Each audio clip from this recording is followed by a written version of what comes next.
Capítulo 3. A chuva serôdia.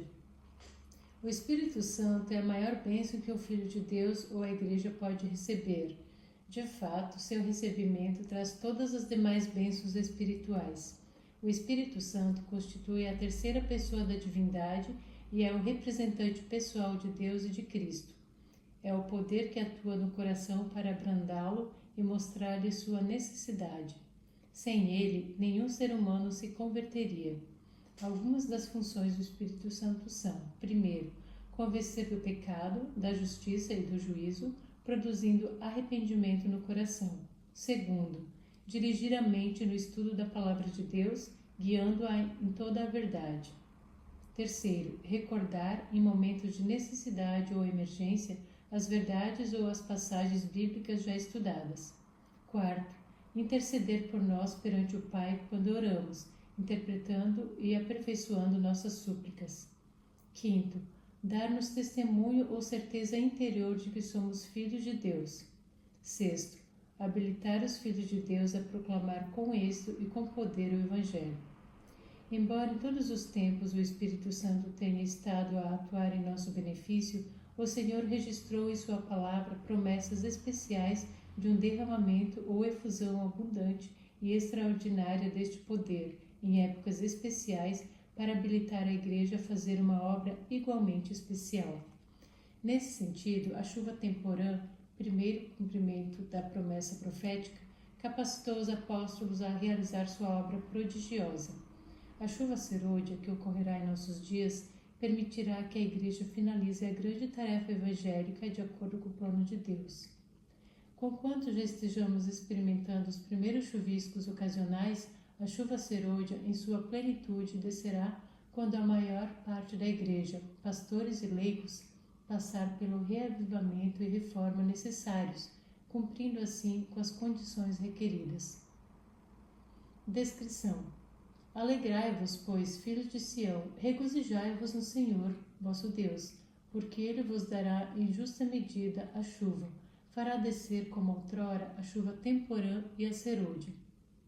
E acontecerá depois que derramarei o meu espírito sobre toda a carne, vossos filhos e vossas filhas profetizarão, vossos velhos sonharão, e vossos jovens terão visões, até sobre os servos e sobre as servas derramarei o meu espírito naqueles dias. Mostrarei prodígios no céu e na terra, sangue, fogo e colunas de fumaça. O sol se converterá em trevas e a lua em sangue, antes que venha o grande e terrível dia do Senhor. Esta promessa se repete em Atos 2, 17 e 19. Conheçamos e prossigamos em conhecer o Senhor como a alva, a sua vinda é certa, e ele descerá sobre nós como chuva serôdia que rega a terra. Sob a figura das chuvas temporã e serôdia, os profetas hebreus predisseram a dotação de graça espiritual em medida extraordinária à Igreja de Deus. O derramamento do Espírito nos dias dos apóstolos foi o começo da primeira chuva, ou temporã, e glorioso foi o resultado. Até ao fim do tempo, a presença do Espírito deve ser encontrada com a Igreja verdadeira, com a verdadeira Igreja. Propósito: nesse tempo, a chuva serôdia ou o refrigério pela presença do Senhor virá para dar poder à grande voz do terceiro anjo e preparar os santos para estarem de pé no período em que as 7 últimas pragas serão derramadas. É a chuva serôdia que os reaviva e os fortalece, os filhos de Deus, a fim de poderem passar pelo tempo de angústia. Esta obra será semelhante à do dia de Pentecostes. Assim como a chuva temporã foi dada no derramamento do Espírito Santo no início do Evangelho, para efetuar a germinação da preciosa semente, a chuva serôdia será dada em seu final para o amadurecimento da seara. Importância e necessidade. Esta prometida bênção, reivindicada pela fé, traz consigo todas as demais bênçãos. Ela é concedida segundo as riquezas da graça de Cristo, e Ele está pronto a suprir cada alma de acordo com a sua capacidade de receber. As virtudes e bênçãos cristãs são frutos do Espírito. Em nenhum ponto de nossa experiência podemos nos dispensar a assistência daquilo que nos habilita a fazer justamente o começo. As bênçãos recebidas sob a chuva temporã são-nos necessários até o fim. No entanto, só isso não nos basta. Embora acariciemos as bênçãos da primeira chuva, não devemos, do outro lado, perder de vista o fato de que sem a chuva serôdia para encher a espiga e amadurecer o grão, a colheita não estará pronta para a ceifa, e o trabalho do semeador terá sido em vão. Necessita-se da graça divina no começo, da graça divina em cada passo de avanço. Só a graça divina pode completar a obra. Não há lugar para nós descansarmos em descuidada atitude. Nunca devemos esquecer as advertências de Cristo. Vigiai em oração. Vigiai, pois, em todo o tempo, orando. A ligação a cada momento com o agente divino é essencial ao nosso progresso. Podemos ter tido uma medida do Espírito de Deus, mas tanto pela oração como pela fé devemos buscar continuamente mais do Espírito. Nunca dá resultado cessarmos os nossos esforços. Se não progredirmos, se não nos colocarmos na atitude em que tanto possamos receber a chuva temporânea como a serôdia, perderemos nossa alma e a responsabilidade jazerá à nossa porta. Promessas e disposição de Deus. Pois, se vós, sendo maus, sabeis dar boas dádivas aos vossos filhos, quanto mais dará o Pai Celestial o Espírito Santo àqueles que lhe pedirem? Não é por qualquer restrição da parte de Deus que as riquezas de sua graça não fluem para a terra em favor dos homens. Se todos estivessem dispostos, todos seriam cheios do Espírito. O Senhor está mais disposto a dar o Espírito Santo àqueles que o servem do que os pais a dar boas dádivas a seus filhos.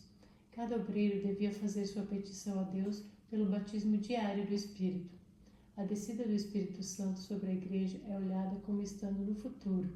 É, porém, o privilégio da Igreja tê-la agora. Buscai-a, orai por ela, crede nela. Precisamos tê-la e o céu espera para concedê-la. Nesta mesma hora, seu Espírito e sua graça se acham à disposição de todos quantos deles necessitam e creem em sua palavra. Condições. Por que a chuva serôdia ainda não desceu? As promessas de Deus são para nós. O tempo é agora. O Senhor está ansioso por cumprir o que prometeu. Por que então a chuva serôdia parece demorar? Porque, como toda promessa de Deus, está sujeita às condições que devem ser satisfeitas. Note as frases em itálico dos seguintes parágrafos. Cristo prometeu o dom do Espírito Santo à sua Igreja, e a promessa nos pertence a nós, da mesma maneira que a dos primeiros discípulos. Mas, com todas as outras promessas, é dada sob condições. Esta prometida bênção, reclamada pela fé, traz após si todas as outras bênçãos. É concedida segundo as riquezas da graça de Cristo, e Ele está pronto a suprir toda a alma segundo sua capacidade para receber. O Espírito trabalha no coração do homem de acordo com o seu desejo e consentimento, nele implantando natureza nova. Antes de os juízos finais de Deus caírem sobre a terra, haverá entre o povo do Senhor tal avivamento da primitiva piedade, como não fora testemunhado desde os tempos apostólicos. O Espírito e o poder de Deus serão derramados sobre seus filhos. A não ser que nos estejamos desenvolvendo diariamente na exemplificação das ativas virtudes cristãs, não reconheceremos as manifestações do Espírito Santo na chuva serôdia. Pode ser que ela esteja sendo derramada nos corações ao nosso redor, mas nós não a discerniremos nem a receberemos. Se não progredirmos, se não colocarmos na atitude em que tanto possamos receber a chuva temporânea como a serôdia, perderemos nossa alma e a responsabilidade jazerá à nossa porta. E passemos agora a enumerar algumas das condições. Primeiro, sentir a necessidade do Espírito e orar por ele. Se todos estivessem dispostos, todos seriam cheios do Espírito. Onde quer que a necessidade do Espírito Santo seja um assunto de que pouco se pense, ali se verá sequidão espiritual, escuridão espiritual e espirituais declínio e morte. Quando quer que assuntos de menor importância ocupem a atenção, o divino poder, preciso para o crescimento e prosperidade da Igreja e que haveria de trazer após si todas as demais bênçãos, está faltando, ainda que oferecido em infinita plenitude.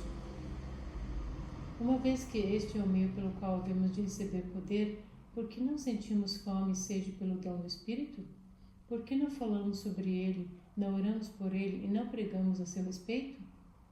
Por que não temos fome nem sede do dom do Espírito, visto como é este o meio pelo qual haveremos de receber poder? Por que não falamos sobre ele, não oramos por ele e não pregamos a seu respeito? Pelo batismo do Espírito, deve todo obreiro estar pleiteando com Deus. Oremos, pois, com o coração contrito e com maior fervor, para que agora, no tempo da chuva serôdia, os chuveiros da graça sejam derramados sobre nós. Ao orar, creia, confie em Deus. Estamos no tempo da chuva serôdia, tempo em que o Senhor outorgará liberalmente o seu Espírito. Seja fervoroso em oração e vigie no Espírito. O Espírito Santo será derramado sobre todos quantos pedem o pão da vida para o dar aos semelhantes. O grande derramamento do Espírito de Deus, o qual ilumina a terra toda com sua glória, não ocorrerá sem que tenhamos um povo esclarecido, que conheça por experiência o que representa ser cooperador de Deus. Quando tivermos uma consagração completa, de todo o coração ao serviço de Cristo, Deus reconhecerá esse fato mediante um derramamento sem medida de seu Espírito. Mas isso não acontecerá enquanto a maior parte dos membros da Igreja não forem cooperadores de Deus. As convocações da Igreja, como nas reuniões campais, as assembleias da Igreja local e todas as ocasiões em que há trabalho pessoal em favor das pessoas, são oportunidades determinadas por Deus para dar tanto a chuva temporã como a serôdia. Não é lei imutável que todos os que assistam às reuniões gerais ou a reuniões locais recebam grandes recursos do céu. Podem as circunstâncias parecer favoráveis a um abundante derramamento dos chuveiros da graça, mas Deus mesmo deve ordenar que a chuva caia. Não devemos, portanto, ser remissos nas súplicas. Não devemos confiar na atuação comum da providência. Devemos orar para que Deus descerre a fonte da água da vida. E nós mesmos devemos receber água viva. Oremos, pois, com o coração contrito e com maior fervor, para que agora, no tempo da chuva serôdia, os chuveiros da graça sejam derramados sobre nós. Em todas as reuniões em que estivermos presentes, nossas orações devem ser feitas no sentido de que, agora mesmo, Deus conceda fervor e ânimo a nosso coração. Ao orar, creia, confie em Deus. Estamos no tempo da chuva serôdia, tempo em que o Senhor outorgará liberalmente o seu Espírito. Segundo, experimentar primeiro a chuva temporã. Isto implica confissão completa e perdão dos pecados, limpeza de toda contaminação, oração fervorosa e consagração a Deus. Numa palavra, o crescimento constante nas graças cristãs, aproveitando as oportunidades presentes. Muitos têm, em grande medida, deixado de receber a chuva temporã. Não têm obtido todos os benefícios que Deus assim para eles tem provido. Esperam que as falhas sejam supridas pela chuva serôdia. Quando a maior abundância da graça estiver para ser outorgada, esperam poder abrir o coração para recebê-la. Estão cometendo um erro terrível. O trabalho que Deus começou no coração humano mediante sua luz e conhecimento deve estar continuamente avançando. Cada indivíduo deve estar consciente de sua própria necessidade. Deve o coração ser esvaziado de toda a mancha, purificado para a habitação do Espírito. Foi pela confissão e pelo abandono do pecado, por meio de fervorosa oração e da entrega pessoal a Deus, que os discípulos se prepararam para o derramamento do Espírito Santo no dia de Pentecostes. O mesmo trabalho, apenas em grau mais elevado, deve ser feito agora. Então, o agente humano só teve de pedir a bênção e esperar que o Senhor aperfeiçoasse a obra a seu respeito. Foi Deus que começou a obra, e Ele terminará sua obra, tornando o homem perfeito em Jesus Cristo. Mas não se deve negligenciar a graça representada pela chuva temporã. Só os que estiverem vivendo de acordo com a luz que têm recebido poderão receber maior luz, a não ser que nos estejamos desenvolvendo diariamente na exemplificação das ativas virtudes cristãs, não reconheceremos as manifestações do Espírito Santo na chuva serôdia. Pode ser que ela esteja sendo derramada nos corações ao nosso redor, mas nós não a discerniremos nem a receberemos. A religião de Cristo significa mais que o perdão dos pecados. Significa remover nossos pecados e encher o vácuo com as graças do Espírito Santo. Podemos estar certos de que, quando o Espírito Santo for derramado, os que não receberam nem apreciaram a chuva temporã não verão nem compreenderão o valor da chuva serôdia. Por outro lado, há alguns que, em vez de aproveitar sabiamente as oportunidades presentes, estão indolentemente esperando por alguma ocasião especial de refrigério espiritual, em que suas habilidades para iluminar outros sejam grandemente aumentadas. Eles negligenciam os deveres e privilégios do presente e deixam que sua luz se apague, enquanto esperam um tempo em que, sem nenhum esforço de sua parte, sejam feitos recipientes de bênçãos especiais, pelas quais sejam transformados e tornados aptos para o serviço. Hoje você deve ter purificado o seu vaso, a fim de estar pronto para o orvalho celeste, pronto para os chuveiros da chuva serôdia, pois a chuva serôdia há de vir, e a bênção de Deus encherá todo o coração que estiver purificado de toda contaminação. Não devemos continuar esperando a chuva serôdia. Ela virá sobre os que reconhecem o orvalho e os aguaceiros da graça que desce sobre nós e dele se apropriam. Quando reconhecemos os fragmentos de luz, quando apreciamos as seguras misericórdias de Deus, que tanto deseja nele confiemos, então todas as promessas se cumprem. A terra toda se encherá da glória de Deus. Terceiro, estar disposto a ser usado e guiado pelo Espírito. Cristo prometeu o dom do Espírito Santo à sua igreja e a promessa nos pertence a nós, da mesma maneira que aos primeiros discípulos. Mas, como todas as outras promessas, é dada sob condições. Muitos há que creem e professam reclamar a promessa do Senhor, falam acerca de Cristo e acerca do Espírito Santo, e todavia não recebem benefício. Não entregam a mente para ser guiada e regida pelas forças divinas. Não podemos usar o Espírito Santo, ele é que deve ser visto de nós. Mediante o Espírito, Deus atua em seu povo, tanto querer como efetuar, segundo a sua boa vontade. Mas muitos não se submeterão a isto, querem dirigir-se a si mesmos. É por isso que não recebem o dom celeste. Unicamente os que esperam humildemente em Deus, que estão atentos à sua guia e graça, é concedido o Espírito. Quarto, eliminar as dissensões. Antes do dia de Pentecostes, os discípulos se reuniram e tiraram dentre eles todas as desinteligências. Eram de um mesmo sentimento. E cumprindo-se o dia de Pentecostes, estavam todos reunidos. Tirem os cristãos do meio deles as dissensões e entreguem-se a si mesmos a Deus para a salvação dos perdidos. Peço a bênção com fé, e ela há de vir. Despojar-se do eu. Ele anseia derramar sobre nós seu Santo Espírito em fartas medidas e que aplanemos o caminho mediante a renúncia. Quando o próprio eu for entregue a Deus, nossos olhos serão abertos para ver as pedras de tropeço que nossa dessemelhança com Cristo tem posto no caminho dos outros. Tudo isso Deus nos manda remover. Diz ele: confessai as vossas culpas uns aos outros e orai uns pelos outros, para que sareis. Quando uma pessoa está inteiramente vazia do próprio eu, quando todo falso Deus é expulso da alma, o vazio é preenchido com a comunicação do Espírito de Cristo.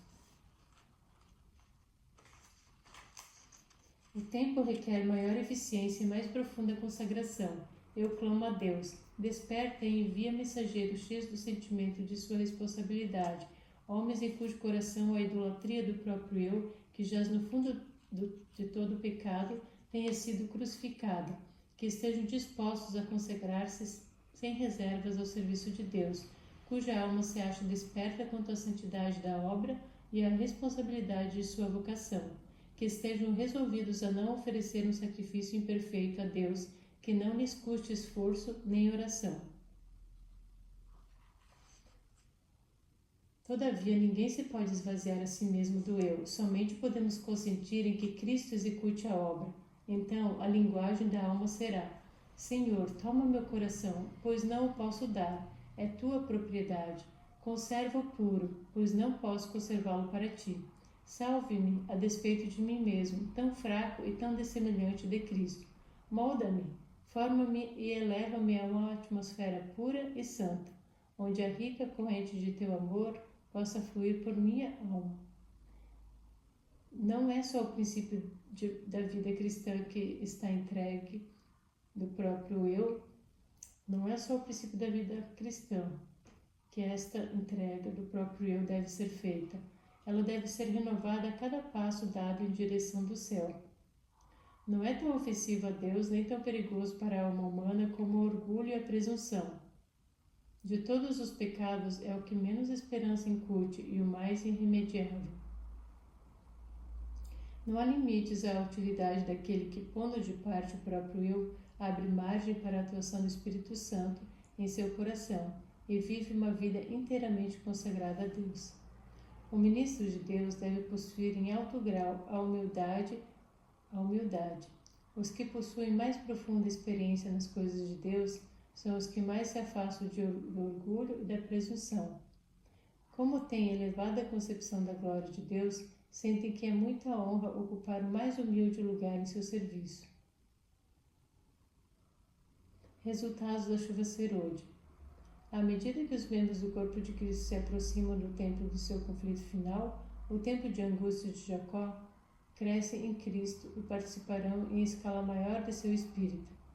À medida que a mensagem do terceiro anjo se converter em forte pregação e à medida que um grande poder e glória coroar a terminação da obra, o povo de Deus participará desta glória. É a chuva serôdia o que revive e fortalece os filhos de Deus para que passem pelo tempo de angústia. Seus rostos brilharão com a glória da luz que o terceiro anjo faz brilhar. Ouvi os que estavam revestidos da armadura falar sobre a verdade com grande poder. Isto produzia efeito.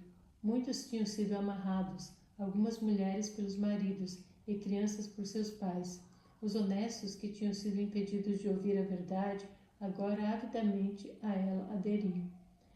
Fora-se todo o receio de seus parentes, e somente a verdade lhes parecia sublime. Haviam estado com fome e sede da verdade. Esta lhes era mais querida e preciosa do que a vida. Perguntei o que havia operado esta grande mudança. O anjo respondeu: foi a chuva serôdia, o refrigério pela presença do Senhor, o alto clamor do terceiro anjo. Esta obra será semelhante à do dia do Pentecostes. Assim como a chuva temporã foi dada no derramamento do Espírito Santo no início do Evangelho, para efetuar a germinação da preciosa semente, a chuva serôdia será dada em seu final para o amadurecimento da seara. A grande obra do Evangelho não deverá encerrar-se com menor manifestação do poder de Deus do que a que assinalou o seu início. As profecias que se cumpriram no derramamento da chuva temporã no início do Evangelho devem novamente cumprir-se na chuva serôdia no final deste. Eis aí os tempos do refrigério que o apóstolo Pedro esperava, quando disse: arrependei-vos, pois, e convertei-vos, para que sejam apagados os vossos pecados, e venham assim os tempos do refrigério pela presença do Senhor, e envie ele a Jesus Cristo. Servos de Deus, com o rosto iluminado e a resplandecer de santa consagração, apressar-se-ão de um lugar para o outro para proclamar a mensagem do céu. Por milhares de vozes em toda a extensão da terra será dada a advertência.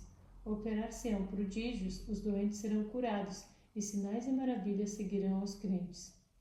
O derramamento do Espírito nos dias apostólicos foi a chuva temporã, e glorioso foi o resultado. Mas a chuva serôdia será mais abundante. Estas cenas, a conversão de milhares no dia de Pentecostes, devem repetir-se e com maior poder. O derramamento do Espírito Santo no dia de Pentecostes foi a chuva temporã, porém a chuva serôdia será mais copiosa.